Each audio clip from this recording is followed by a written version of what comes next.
So in the year 1875, a Russian-American writer and theosophist by the name of Helena Blavatsky coined the phrase Akashic Records. The Akashic Records are what label and describe what could be known as a spiritual library in which stores all of the things of our past, present, and future existences, and is viewed as deciding our fate in future existences. That's what the Akashic Records are. Now check this out for a moment. Helena Blavatsky,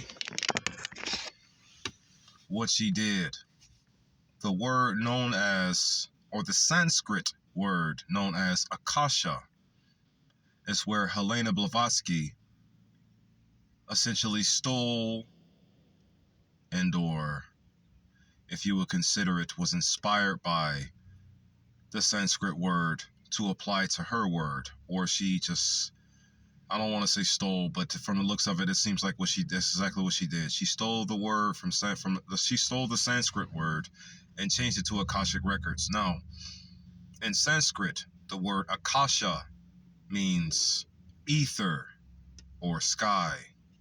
Ether or sky, you see. Now, Akasha, meaning ether in Sanskrit. What is the ether for us in actuality? The ether is a constituent of our entire body and or our entire makeup and our entire being.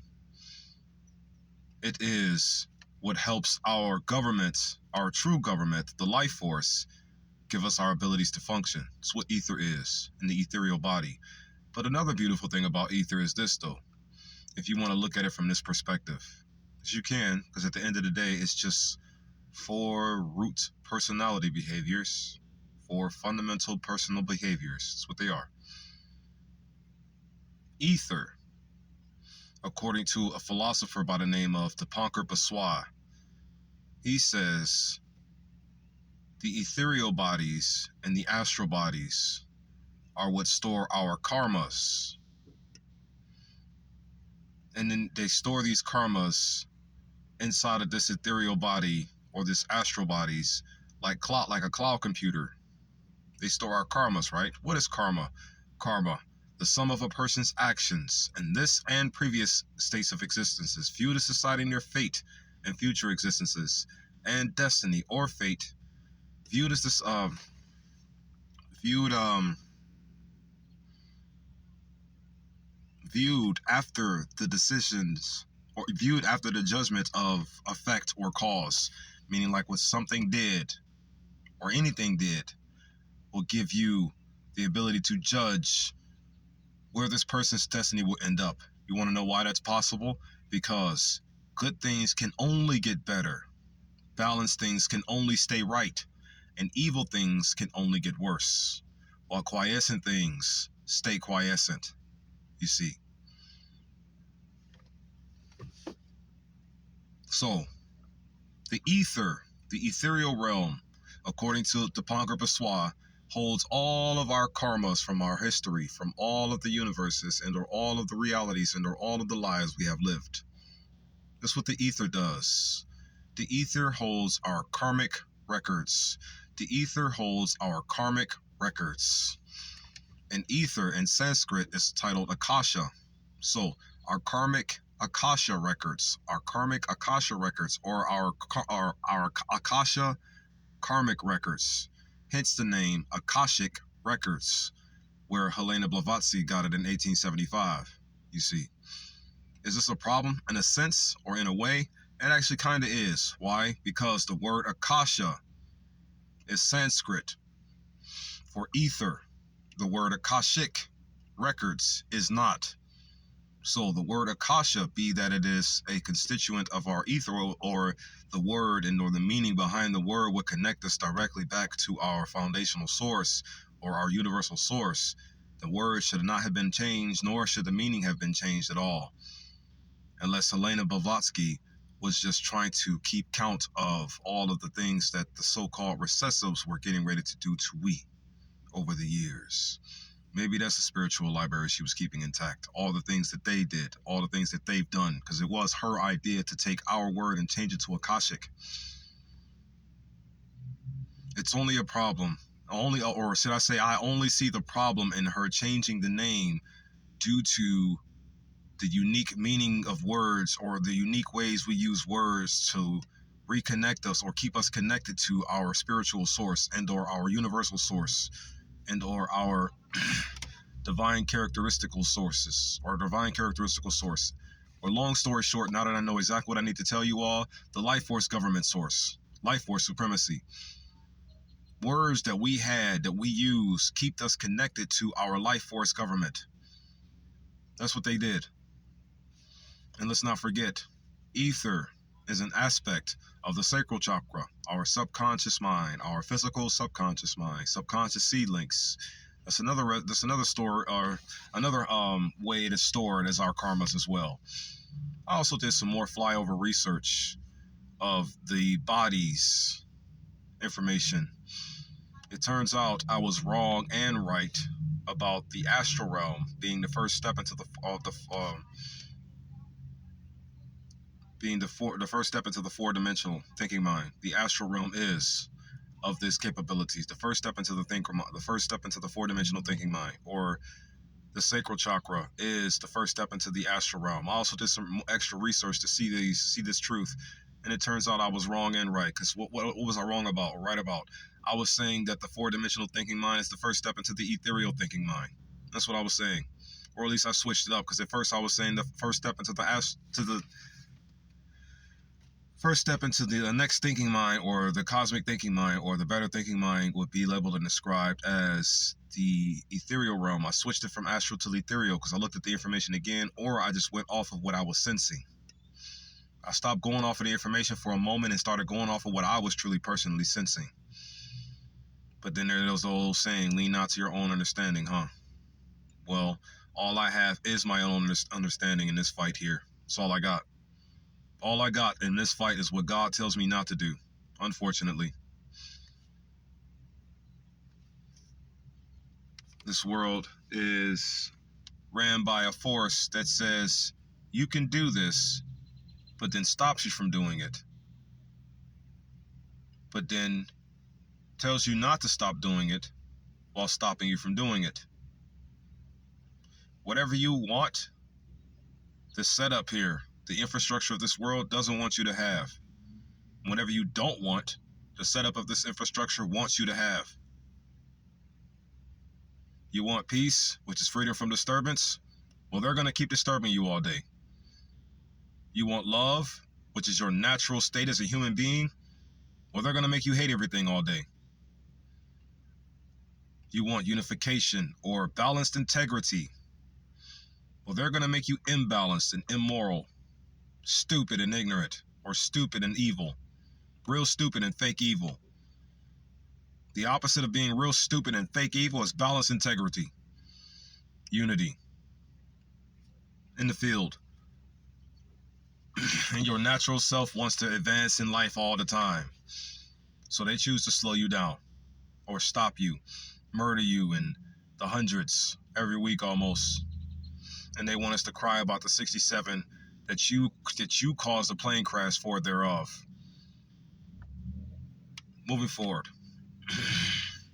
So it's only a problem mildly because of the unique logic that we have that connects us to our universal principles. The unique logic or the unique styles or set of information in which we have that connects us to our universal principles. That's the only reason why it's mildly a problem.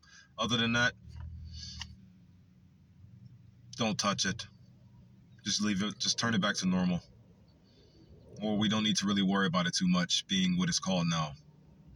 But we should change it back once you all get to a point where you realize the importance of this Akashic Records idea. Once you realize the importance of it. Moving forward. So before I go on to explain what I wish to explain for this video, I want to correct a mistake before I go on. So I said in the previous video, as getting ready to explain what I'm getting ready to explain now, the nine-dimensional foundation.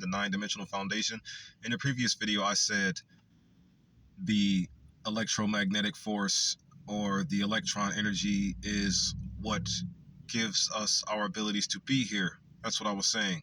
I was wrong.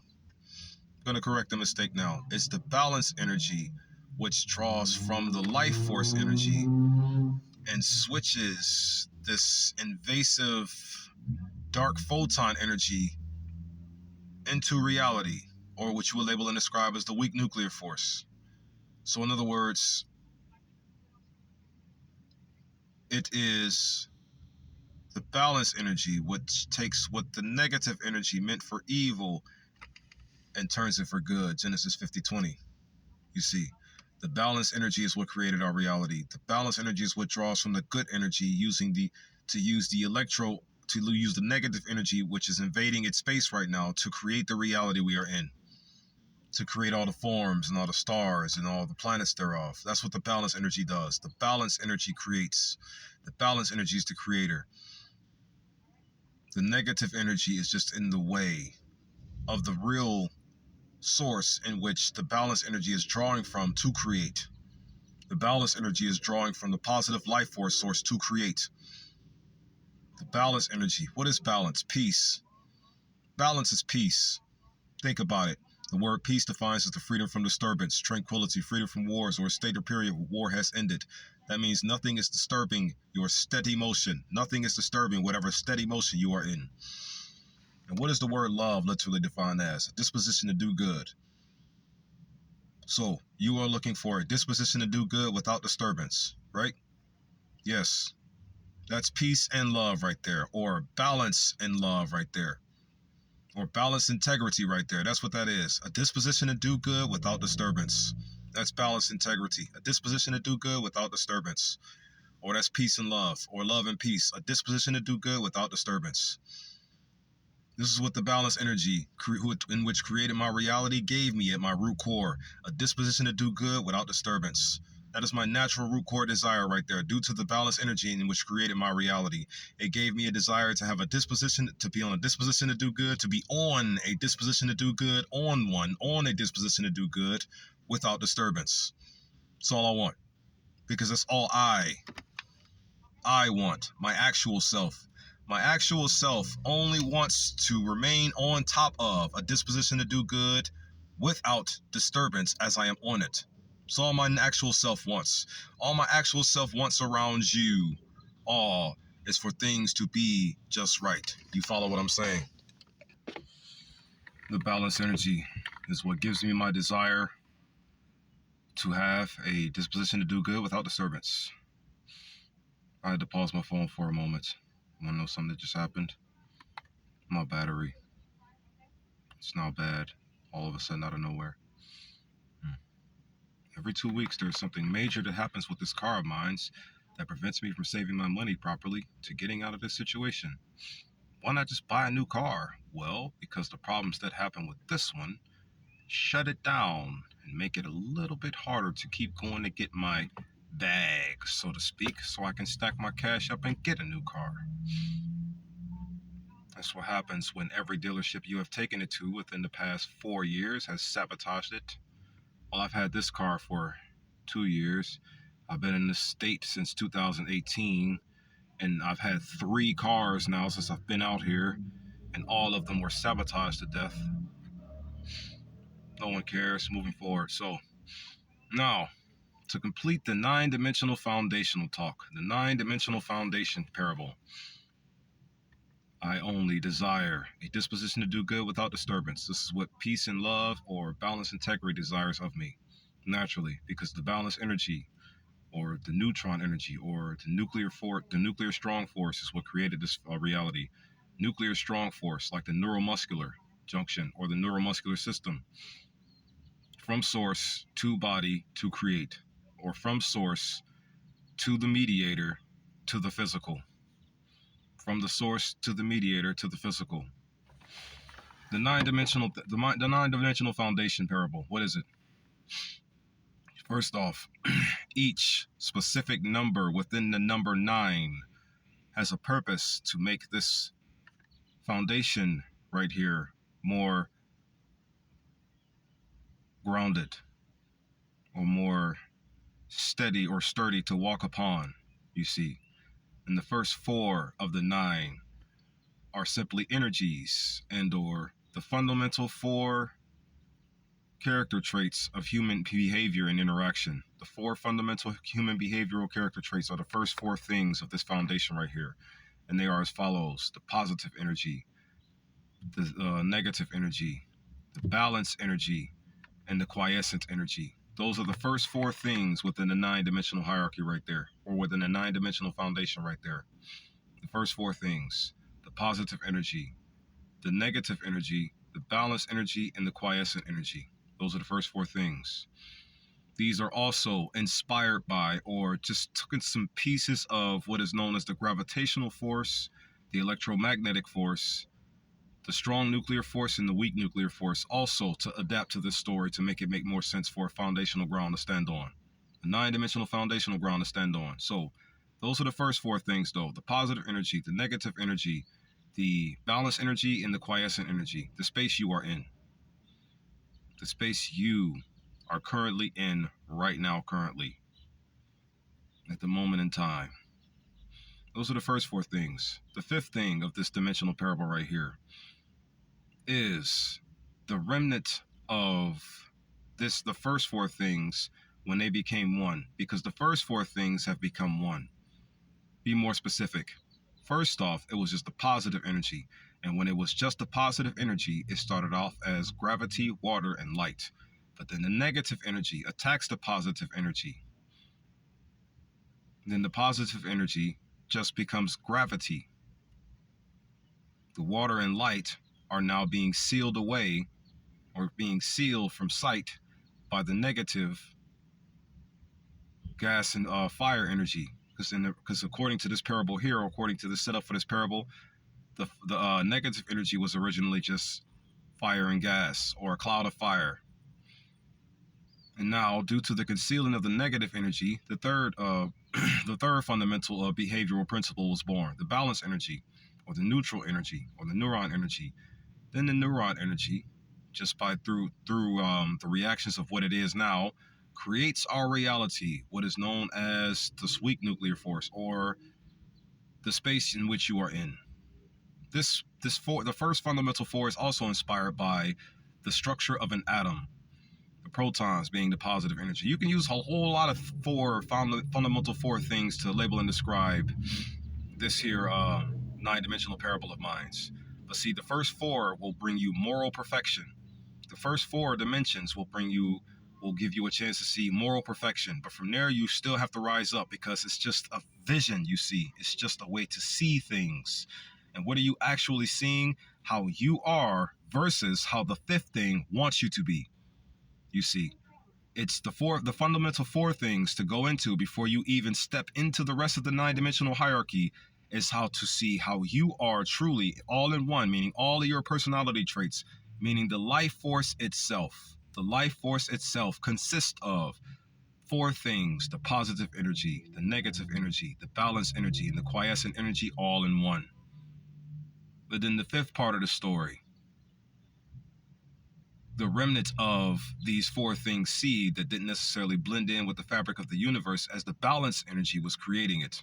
That's what I meant to say in the previous video. It would have been more important to have the balanced energy known as the creator on this here parable in the previous video. So due to this remnant of her seed not necessarily blending in with the fabric of the universe, this became the fifth aspect of the story, or the fifth dimensional part of the story: the devil itself, or just the worst part of the negative energy incarnate, or in a physical space mermaid like fashion.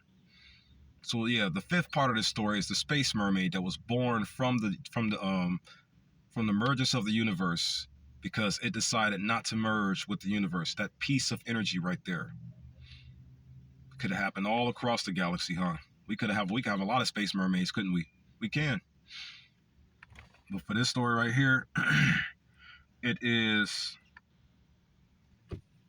what you could also label and describe as the cosmic mother. That's what the fifth aspect of this story is. So the space mermaid is the cosmic mother in the story right here. So the first four are the moral perfection lock, and then the fifth one is what is trying to turn those four fundamental aspects of you against you at all times, meaning This devil is always trying to turn positive things against you. This devil is always trying to turn or keep negative things worse in your favor against you, versus being the subtle force that it is within us that gives us our abilities to do things. The devil is trying to make those abilities be used against you. And then the third one, balance. The devil is trying to keep balance against you by imbalancing you. And then the fourth and final thing, the quiescent nature. The devil is also trying to turn the quiescent nature against you by ensuring you all remain stuck in gluttony, greed, wrath, lust, pride for the wrong things, jealousy of one another, provoking one another, envying one another, and then a whole lot of fear and ignorance to keep you stuck like that, to keep you stuck in this state, this quiescent state, in my way, in the way, in our way. Get out of our way. That's the fifth part of the story, though. So, the sixth part of the foundation, the devil's sword. It is what the devil uses to keep our fundamental four natures against us. The sword that it uses. The sword that the devil uses. What is his sword used to do? It's used to pin down the seventh part of the story, which is us, the melanated people of the world. Seen as one body, seen as one thing, God. The seventh part of the story. So the sixth part of the story, what is it though in detail? The sixth part of the story is what you can label and describe as every white man, woman, and child alive on this planet. All of them, as one group. The recessive people, the non-melanated people. I'll just consider them non-melanated so we can know exactly who and or what they are, truly. The non-melanated people. And the devil only has a chance to wield this sword due to them being non-melanated and or genetically modified in order to be able to follow its instructions to the T as it desires them to follow its instructions to the T. You follow what I'm saying? The devil. The devil takes genetically modified people and uses them as a sword to pin us down, the seventh aspect of the story, to war, hatred, division, and stagnance, the opposite of our fundamental four things.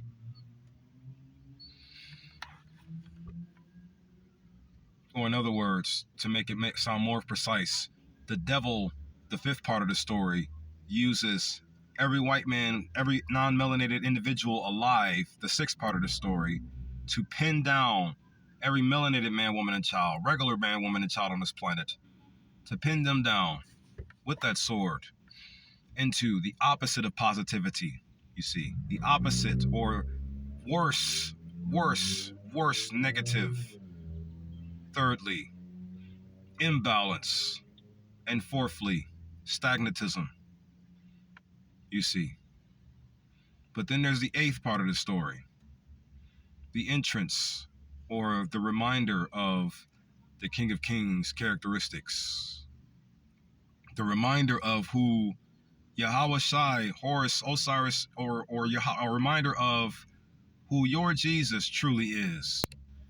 You all feel like your Jesus only existed in the one vessel through Mary Magdalene or through through Mother of the Virgin Mary.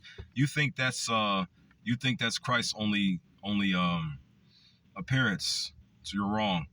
The stories you have on Yeshua are extremely small and extremely wrong and extremely evil, if I might add myself, because everything in which he truly is, we need to have known. We need to have normal. We need to change it back to what it was. Long story short, Christ is cosmic. You have a cosmic Christ. You have a cosmic Christ consciousness. You have a cosmic Christ consciousness. Cosmic Christ consciousness. You don't necessarily have whatever earthly level Jesus that you feel like you only have. You have a cosmic Christ consciousness. So what's the key to this eighth part of the story right here? The four steps. The four steps is going to lead to the ninth part of the story right here. The four steps. The reawakening, reincarnation, and the resurrection. That's essentially the eighth part of the story right here. That's going to be needed. Why? because the reawakening is going to bring us awareness of how the devil has the sword in our bodies. Just the reawakening alone.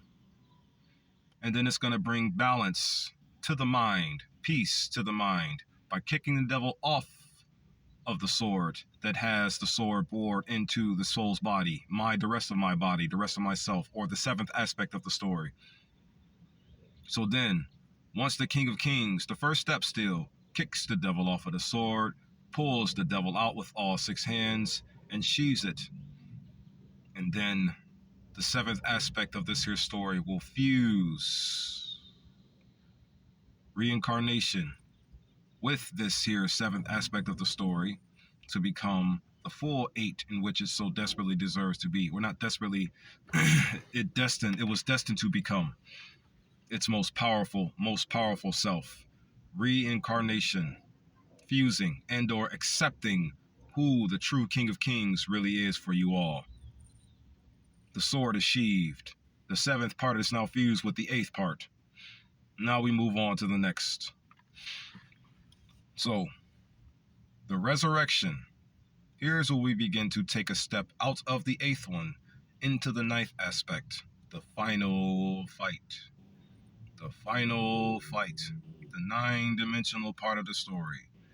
Now, during the resurrection part, the demon in which, or the oppressive nature, should I say, the oppressive nature, the 5th part of the story, instead of calling it a space mermaid or the actual devil of the universe, I'm just going to call it the oppressive nature. The birth of the oppressive nature was in the 5th part, as the 5th part of the story. So, due to the oppressive nature holding the sword, known as the recessives and the non-melanated people globally, into the heart space of the melanated, regular people globally, what is going to be necessary for us to do is tap into the 8th dimensional thinking mind, which is the King of Kings, the monadic space, awareness of him.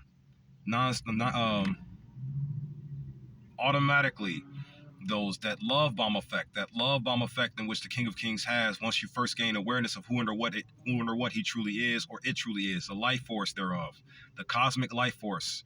That's what the King of Kings truly is for us. Think about it. King of Kings, plural. How can you be a king, singular, of all kings, plural? How can that be? By being a part of and or a constituent of all of them. It's the only way. The release is logical. Like when you say heart of hearts. Heart of hearts. How can you be a heart singular of all hearts, plural? You want to know how? By being a constituent and or a piece of or a part of all hearts. Meaning you're the major heart within and of all hearts. Or you're the major king within and of all kings. The liberation nature. This is the birth of the liberty nature. How about that? So the oppressive nature was born in the 5th one, and the liberty nature must be reborn in the 8th one in order to save the 7th one from what the oppressive nature has the 6th one doing currently. Do you follow what I'm saying? It's the point of this 9-dimensional parable. So the 9th dimension now, from the resurrection into the domination of the logos, meaning the demon in which, or the oppressive nature in which has the sword bored into my family body globally currently.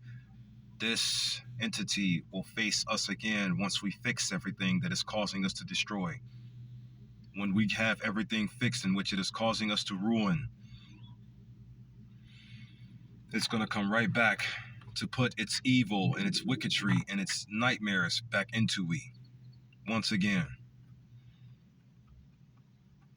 And that's the 9-dimensional foundational parable right there in its entirety. But then there's more. Because the thing is, these 9 dimensions, they connect to other things. They connect to a lot of other things. For example, the chakra hierarchy. How does the 9 dimensions connect to the chakra hierarchy? Well, for starters, there are 2 chakras outside of this specific hierarchy that I have mentioned, that I'm labeling and describing here, and they are called the Soul Star Chakra and the Earth Star Chakra. The Soul Star Chakra is the highest of the high when it comes to this chakra hierarchy listing, meaning it's the most high God, or it's the life source according to this chakra hierarchy system, or this chakra hierarchy setup. And then you have the Earth Star Chakra, the grounds in which we stand on, where the gravity keeps us in play, if you like to see it this way. So the Earth Star Chakra holds the 1 and 2 dimensional thinking minds itself. The root chakra holds the 3-dimensional thinking mind space. The Earth Star chakra actually has the 2-dimensional thinking mind space as well, and then the root chakra has the 3-dimensional thinking mind space alone. And then after that, you have the sacral chakra. This holds your 4-dimensional thinking mind. Now you are no longer within the physical, you are now in the ethereal and or the astral. The ethereal mind and or the astral mind, where our karmas are stored, like cloud computing. That's why she changed it to Akashic, remember? And then also too, the 5th-dimensional thinking mind is an aspect of the solar plexus chakra. The 6th-dimensional thinking mind is an aspect of the heart chakra. The 7th-dimensional thinking mind is an aspect of the throat chakra. The 8th-dimensional thinking mind is the aspect of the third eye chakra. And the 7th-dimensional thinking mind is an aspect of the crown chakra. But then you got the soul star chakra though. What does the soul star chakra give you? What type of dimensional thinking mind does the soul star chakra give you? An infinite and or omnipresent thinking mind, and or keywords and or there, infinite and or omnipresent. It gives you the infinite and or omnipresent thinking mind. That's what the soul star chakra gives you. So once again, 2-dimensional thinking mind space, Earth star chakra. 3-dimensional thinking mind space, root chakra. 4-dimensional thinking mind, sacral. 5-dimensional thinking mind, solar plexus. 6-dimensional thinking mind, heart chakra. 7-dimensional thinking mind, throat chakra. 8-dimensional thinking mind, third eye chakra.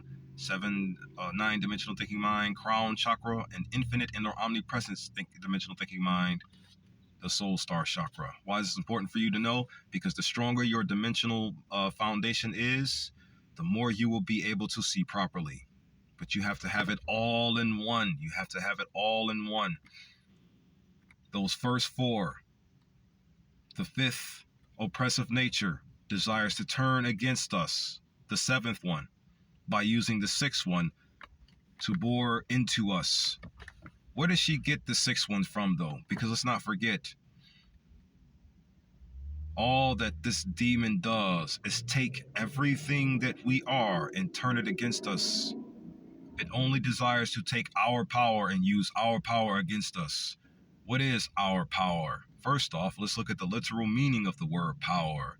The literal meaning of the word power is the ability to do something or act in a particular way, especially as a mental faculty or moral quality, you see.